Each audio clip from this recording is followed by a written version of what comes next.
युद्धाचा परिणाम हा नवी मुंबई देखील पाहायला मिळत आहे. मी सध्या नवी मुंबईतील एका गॅस एजन्सी समोर आहे. आपण पाहतोय की खरं या गॅस एजन्सी समोर चक्क 1 नव्हे तर 2 किलोमीटर पर्यंत रांगा या ठिकाणी लागलेल्या आहेत. आपण पाहतोय की खरं तर गॅसची जी टंचाई आहे ती सध्या नवी मुंबईत देखील भासू लागलेली आहे. त्यामुळे गॅस एजन्सी समोर आपण पाहतो की 1 ते 2 किलोमीटरच्या रांगा आपल्याला पाहायला मिळतात. खरं तर हे नवी मुंबईकर पहाटे 5 वाजल्यापासून या रांगेत आहे. आता खरं तर ही रांग कमी झालेली आहे. मात्र 1 ते 2 किलोमीटरच्या पर्यंत रांग या ठिकाणी लावण्यात आलेली आहे. खरं तर नागरिकांना अशी भीती आहे की आम्हाला गॅस मिळणार नाही. त्यामुळे नवी मुंबईकर मोठ्या संख्येने या ठिकाणी सध्या एजन्सीमध्ये रांग लावून आपला गॅस घेत आहे. आपण पाहतो की कुठलाही अनुचित प्रकार घडू नये त्यासाठी या ठिकाणी होमगार्ड देखील तैनात करण्यात आलेला आहे. मात्र आपण पाहतोय की सध्या या ठिकाणी 1 ते 2 किलोमीटर पर्यंत रांगा आपल्याला पाहायला मिळतात. खरं तर जी गॅसची जी टंचाई ती सध्या नवी मुंबईत भासू लागलेली आहे. त्यामुळे नवी मुंबईतील गॅस एजन्सी समोर पुन्हा एकदा रांग लागण्याचे चित्र आपल्याला पाहायला मिळतं.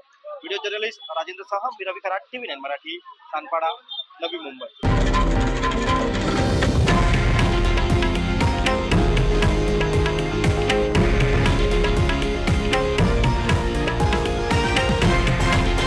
हे आहे देशातील नंबर 1 न्यूज नेटवर्क आणि आपण पाहत आहात TV9 मराठी, एकमेव.